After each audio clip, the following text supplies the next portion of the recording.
মোহন দাদা, কড়া করে এক কাপ চা দিয়েন তো। কেমন আছেন স্যার? এই তো আমিও আছি ভালো। আপনি কেমন আছেন? আমিও ভালো আছি। এই নিন স্যার আপনার চা। স্যার, শুনলাম আপনার নাকি বদলি হচ্ছে। হুম, সখীপুর গ্রামের একটি স্কুলে আজই রওনা দিব। এই নিন আপনার বিল। আমি অনিক, একজন প্রাইমারি স্কুল শিক্ষক। বিগত 5 বছর যাবৎ আনন্দপুর গ্রামে একটি স্কুলে শিক্ষকতা করেছি। আজ আমার বদলি হচ্ছে সখীপুর গ্রামে। ছোটবেলা থেকে যদিও আমার ইচ্ছে ছিল ডাক্তার হওয়ার, কিন্তু ভাগ্য আজ আমায় বানিয়েছে একজন শিক্ষক। হয়তো এটাতেই আমার জন্য মঙ্গল রয়েছে। সকাল 10টার ট্রেন ধরেছি। ট্রেন শিডিউল অনুযায়ী সবকিছু ঠিকঠাক থাকলে বিকাল 4টে নাগাদ ট্রেন গিয়ে পৌঁছবে সখীপুর স্টেশনে। উঠোন, বাড়ি, ব্রিজ, ফসলি ক্ষেতের পাশ দিয়ে ঝকঝক করে ছুটে চলেছে আমাদের ট্রেন।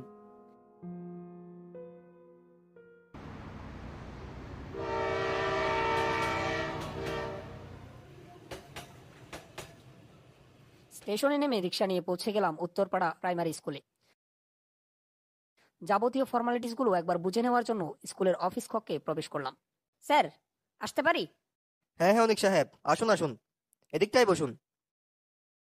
তা কেমন আছেন? আমি ভালো আছি স্যার, আপনি কেমন আছেন? এই তো আমিও আছি বেশ। প্রধান শিক্ষক সমরবাবু এক এক করে প্রত্যেকটা বিষয় আমাকে সুন্দরভাবে বুঝিয়ে বললেন। তা অনিক বাবু, কোথায় উঠবেন বলে ভেবেছেন? এখানে তো আমার কোনো আত্মীয় স্বজন নেই, তাই চেয়েছিলাম স্কুল কোয়ার্টারেই থেকে যেতে। আসলে অনিক বাবু, এখানে একটু সমস্যা হয়েছে। আপনি এখানে থাকতে পারবেন বলে আমার মনে হচ্ছে না। আগেও শিক্ষক যারা এসেছেন কেউই একদিনের বেশি এই কোয়ার্টারে থাকতে পারেননি। কেন স্যার, কি সমস্যা? ভূতের ভয়টাই আছে নাকি? হুম, তা তো একটু আছেই। এই কোয়ার্টারে কেবল কমল ছাড়া আর কেউই থাকতে পারেনি। কে এই কমল? ও আমাদের স্কুলের দপ্তরি।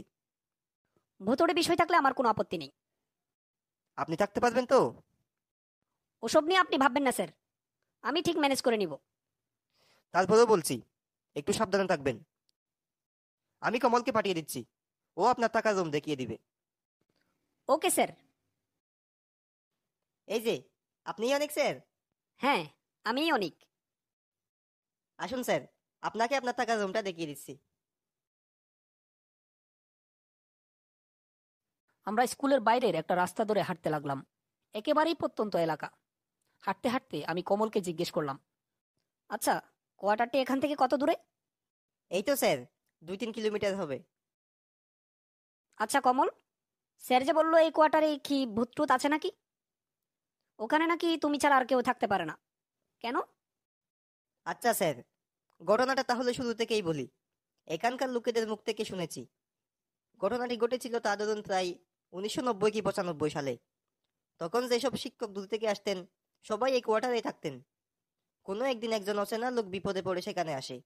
একটি রাত কোয়ার্টারে কাটাতে চাই। শুধুর দিক দিয়ে কেউ থাকতে দিতে না চাইলেও পরবর্তীতে তার কাকুতি মিনতিতে তারা সেখানে একটি রাত থাকতে অনুমতি দেন। রাতের বেলা সে নাকি ছাদের উপর উঠেছিল পায়চারি করতে। তখনই কোনো এক অজানা কারণে সে ছাদ থেকে পড়ে যায়। তখন থেকে সে মনে করতে থাকে যে তাকে কেউ উপর থেকে ধাক্কা দিয়ে ফেলে দিয়েছে। তারপর থেকেও সবাইকে ঘুমের মধ্যে ছাদের উপর নিয়ে যায় এবং ছাদ থেকে ফেলে দেওয়ার চেষ্টা করে। পরবর্তীতে অবশ্য এসব ঘটনা জানাজানির পর একজন তান্ত্রিককে আনিয়েছিল। কোয়ার্টারে সবাইকে একখানা করে মাদুলি দিয়েছিল।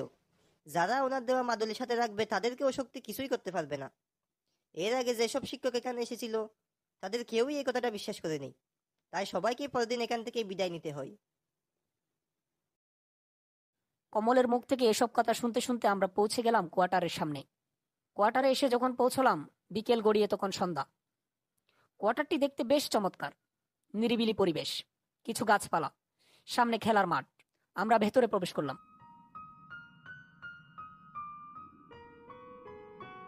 এদিকে আসুন স্যার, এই যে এটাই আপনার থাকার ঘর। আচ্ছা ঠিক আছে, ঘরটা তো বেশ পরিপাটি মনে হচ্ছে। তুমি সবকিছু গুছিয়ে রেখেছো নাকি? হ্যাঁ, সময় স্যার কাল বলেছিলেন যে আজ নতুন শিক্ষক আসবেন, তাই সব গুছিয়ে রেখেছি। সারাদিন ছুটাছুটির পর এখন আমি বড়ই ক্লান্ত। ক্লান্ত শরীরে ঘুমে আমার চোখ দুটো বুজে এসেছে। কিছুক্ষণ পরেই কারোর দরজার খটখট শব্দে আমার ঘুম ভেঙে গেল। দরজা খুলে দেখলাম কমল খাবার হাতে দাঁড়িয়ে আছে। এই নিন স্যার, আপনার জন্য রাতের খাবার নিয়ে এসেছি। এখানে রান্না করেছো নাকি? হ্যাঁ স্যার। আচ্ছা। খাবার শেষে যখন বিছানায় গেলাম, শুনতে পেলাম বাইরে থেকে কমল ডাকছে। স্যার স্যার, একটা কথা ছিল স্যার। দাঁড়াও, আসছি। এই নিন, এই মাদুলিটা সঙ্গে রাখুন। আশা করি কোনো বিপদ হবে না। যত যাই হোক, রাতের বেলা ছাদের দিকে যাবেন না। নির্ঘাত বাইরে যেতে হলেও এই মাদুলিটা সঙ্গে রাখবেন। আচ্ছা ঠিক আছে। মাদুলিটা হাতে নিলাম। মনে মনে ভাবছি, গ্রামগঞ্জের মানুষ এখনো সেই তাবিজ কবজে বিশ্বাস করে।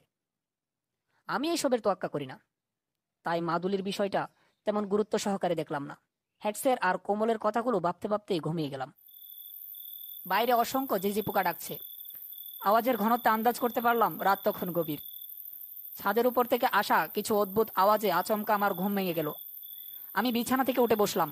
কিসের আওয়াজ তা বোঝার চেষ্টা করলাম। মনে হলো যেন দৈত্য আকৃতির কোনো বস্তু ছাদের উপর পায়চারি করছে। আলো জ্বালানোর জন্য টর্চ খুঁজছি। আচমকা জানালার পাশে একটা আলো জ্বলতে দেখলাম। আলোক রশ্মিটি শূন্যে ভাসছে। আমি সেই আলোটির দিকে এগিয়ে গেলাম। আলোক রশ্মিটি ক্রমশ জানালার দিকে অগ্রসর হতে লাগলো। আমিও সে আলোর পেছন পেছন যেতে লাগলাম। একটু পর আলোক রশ্মিটি জানালার বাইরে চলে গেল। আমিও দরজা খুলে বাইরে বেরোলাম। মনের অজান্তে আলোটিকে অনুসরণ করতে করতে তার পেছন পেছন যেতে লাগলাম। আলোক রশ্মিটি তার নিজ গতিতে বেশি চলেছে। দেখলাম আলোটি ছাদের দিকে এগিয়ে যাচ্ছে। সবকিছু বুঝতে পারছি, কিন্তু শরীরকে যেন কোনোভাবেই নিয়ন্ত্রণ করতে পারছি না। যেন কোনো একটি শক্তি আমাকে বাধ্য করছে সে আলোর পেছন পেছন যেতে। আলোটিকে অনুসরণ করতে করতে আমি ছাদের উপর পৌঁছে গেলাম। নিয়ন্ত্রণহীন শরীর আমাকে কোথায় টেনে নিয়ে যাচ্ছে বুঝতে পারছি না। কেবলই অন্ধের মতো ছুটে চলেছি সেই আলোটির পেছনে। কিছুক্ষণ পর অনুভব করলাম আমি ছাদের শেষ প্রান্তে দাঁড়িয়ে আছি। কি হচ্ছে আমার সঙ্গে কিছুই বুঝতে পারছি না। ফেল করে তাকিয়ে আছি। মুখে কিছু বলার চেষ্টা করলাম, কিন্তু আমার গলা দিয়ে যেন কোনো আওয়াজই বেরোচ্ছে না। কোনো একটি শক্তি আমাকে ছাদ থেকে ফেলে দেওয়ার চেষ্টা করছে। আচমকা আমার কাঁধের উপর পেছন থেকে একটা হাতের স্পর্শ অনুভব করলাম। ধীরে ধীরে চারদিকটা কেমন যেন ঝাপসা হয়ে যেতে লাগলো। আমি জ্ঞান হারিয়ে মাটিতে পড়ে গেলাম। চোখ খুলতেই দেখলাম আমি বিছানায় শুয়ে আছি। আমার মাথার কাছে দাঁড়িয়ে আছে কমল আর প্রিন্সিপাল স্যার। কি অনেক বাবু, এখন কেমন অনুভব করছেন? কাল কি হয়েছিল আপনার সাথে? আপনি ছাদে গিয়েছিলেন কেন? আর ছাদে গিয়ে অজ্ঞানী বা হলেন কিভাবে?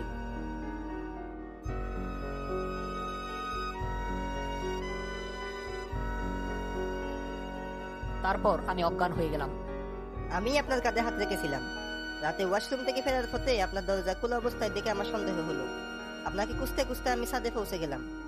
গিয়ে দেখি আপনি ছাদের কিনারে দাঁড়িয়ে আছেন। আপনার অবস্থা দেখে কিছুটা অস্বাভাবিক মনে হলো। আমি আপনার কাঁধে হাত রাখতে আপনি অজ্ঞান হয়ে গেলেন। আপনাকে প্রথমেই বলেছিলাম একটু সাবধানে থাকতে। কমলের দেওয়া মাদুলিটা সঙ্গে রাখলে হয়তো আজ এত বড় বিপদ হতো না। সেদিন ছিল শুক্রবার। আমি সকালবেলায় বেশ আরাম করে ঘুমোচ্ছিলাম। হঠাৎ ঘুমটা ভেঙে গেল দরজার ঠকঠকানোর শব্দে। আমি বিছানা থেকে উঠে বসতেই বাইরে থেকে আওয়াজ এলো। বাবা রঘু, তাড়াতাড়ি উঠ বাবা, তোর দাদুর শরীরটা তো আবার খুব খারাপ করেছে। আমি দরজা খুলে মাকে বললাম, দাদুর কি হয়েছে মা? জানি না বাবা, সকালে উঠে নাস্তা দিতে গিয়ে দেখি জ্বরে ভুলভাল বকছে।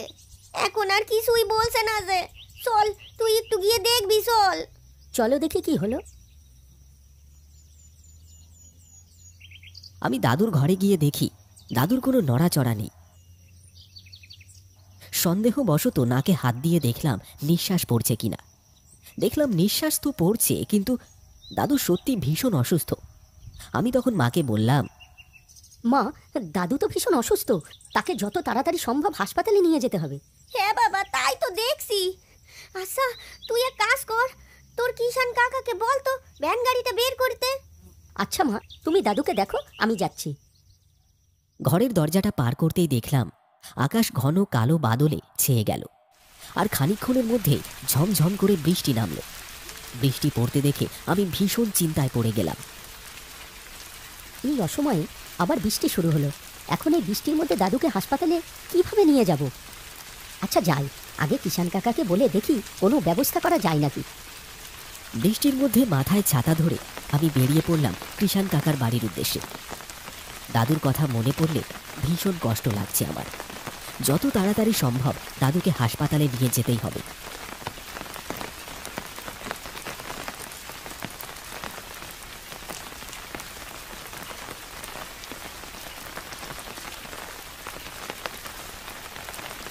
কে কে বাইরে? আগে কাকা, আমি রঘু, দরজাটা একটু খোলো। আরে রঘু বাবা, তুমি এই বৃষ্টির মধ্যে? কি কিছু হয়েছে নাকি? হ্যাঁ কাকা, দাদুর শরীরটা ভীষণ খারাপ, তাড়াতাড়ি হাসপাতালে নিয়ে যেতে হবে। আপনি একটু চলুন না। কি হয়েছে কাকা বাবু? বুড়ো মানুষ, শরীরের অবস্থা এমনিতেই ভালো নয়, তার মধ্যে আবার অনেক জ্বর, কখন যে কি হয়। বুঝতে পারছি তোমার অবস্থা, কিন্তু বাবা বাইরের পরিস্থিতি তো তুমি দেখছোই।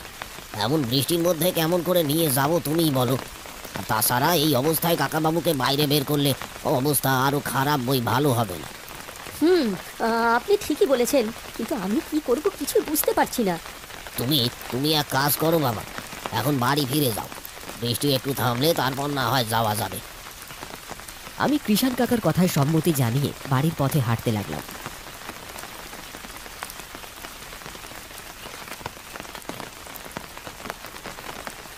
বাড়ি ফিরে আবারও দাদুর ঘরে গেলাম।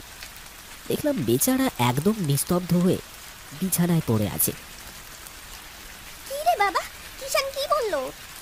বাইরে প্রচুর বৃষ্টি, এই অবস্থায় দাদুকে হাসপাতালে কিভাবে নিয়ে যাব? কিষান কাকু বলল বৃষ্টি থেমে গেলে নিয়ে যাবে। হ্যাঁ তাই তো, এমন বৃষ্টিতে কেমন করে যাবি? আচ্ছা আচ্ছা চল, তুই কিছু খেয়ে নে তো বাবা। না মা, আমার খিদে নেই, তুমি খেয়ে নাও।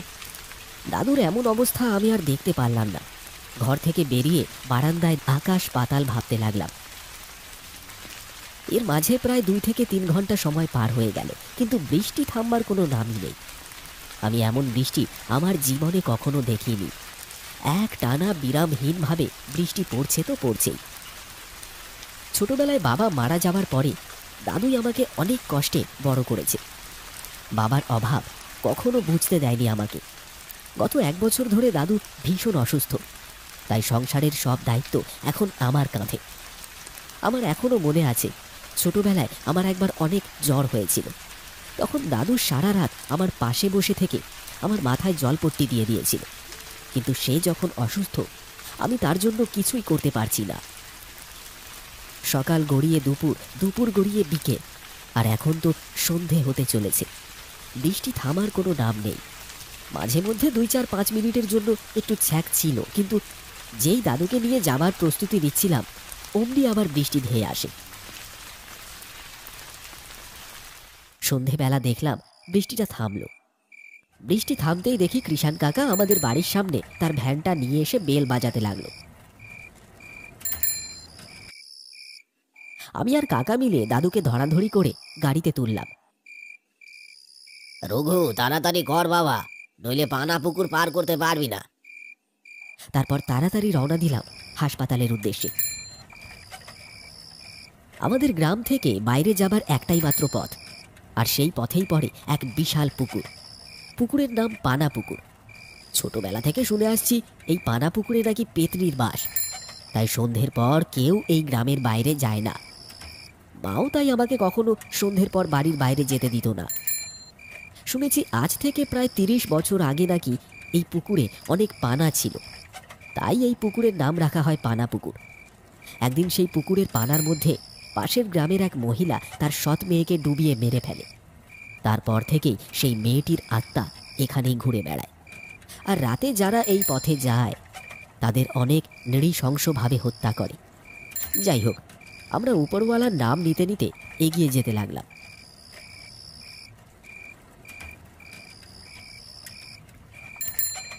একসময় পানা পুকুরের সামনে চলে আসলাম আমরা, কিন্তু কোথায় কি, কিছুই তো নেই এখানে। পুকুরটা প্রায় পার করেও ফেলবো, ঠিক এমন সময় হঠাৎ ভ্যানটা আর সামনে চলছে না। কৃষাণ কাকা অনেক চেষ্টা করেও তার ভ্যান সামনে 1 ইঞ্চিও নাড়াতে পারল না। ভয়ে আমাদের প্রাণ পাখি বেরিয়ে যাবার উপক্রম হলো। হঠাৎ কোথা থেকে ভেসে এলো এক কুৎসিত হাসির আওয়াজ।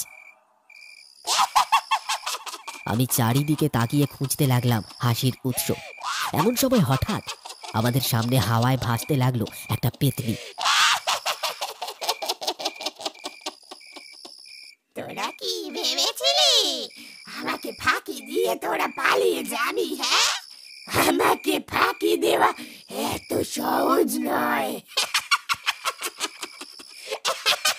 দয়া করে আমাদেরকে ছেড়ে দাও, আমরা খুব বিপদে পড়ে এই পথ দিয়ে যাচ্ছি। আমি কাউকে ক্ষমা করি না, কারণ কেউ আমাকে ক্ষমা করেনি। অনেক বলেছিলাম আমাকে ছেড়ে দিতে, কিন্তু কেউ শোনেনি। এখন বল, তোদের কাকে সবার আগে মারবো? দয়া করে আমাকে ছেড়ে দাও গো, আমার দাদু ভীষণ অসুস্থ, তাকে হাসপাতালে নিয়ে যাওয়া খুব প্রয়োজন। তা না হলে তাকে আমরা সারা জীবনের জন্য হারিয়ে ফেলবো। তোকেই আগে মারবো, তুই তুই বেশি বকবক করছিস। বলেই সে আমার গলা ধরে আমাকে শূন্যে ভাসিয়ে নিল। আমার নিঃশ্বাস প্রায় ফুরিয়ে আসছিল। ঠিক তখনই আমি বলে ফেললাম, তোমার দাদুর দোহাই লাগে, আমাকে তুমি ছেড়ে দাও, ছেড়ে দাও, দয়া করে ছেড়ে দাও, ছেড়ে দাও আমায়। কথাটি বলা মাত্র পেতনিটি আমার গলা ছেড়ে দেয়। আমি মাটিতে পড়ে যাই। তাকিয়ে দেখি পেতনিটি কাঁদছে। পেতনিটি বলল, একমাত্র আমার দাদুই ছিল যে আমাকে নিজে থেকেও বেশি ভালোবাসতো, কিন্তু ডাইনিটি আমার দাদুকেও বাঁচতে দেয়নি। আমি তো আর আমার দাদুকে বাঁচাতে পারিনি। যা, তুই তোর দাদুকে বাঁচিয়ে নে, যা, চলে যা এখান থেকে, চলে যা। আমরা সেই সুযোগে দ্রুত ভ্যান চালিয়ে হাসপাতালের দিকে রওনা দিলাম। সেবারের মতন আমরা সবাই প্রাণে বেঁচে যাই, আর দাদু সুস্থ হলে আমরা বাড়ি ফিরে আসি। কিন্তু এরপর থেকে আমি রাতে কখনোই আর ওই পানা পুকুরের আশেপাশেও যেতাম না।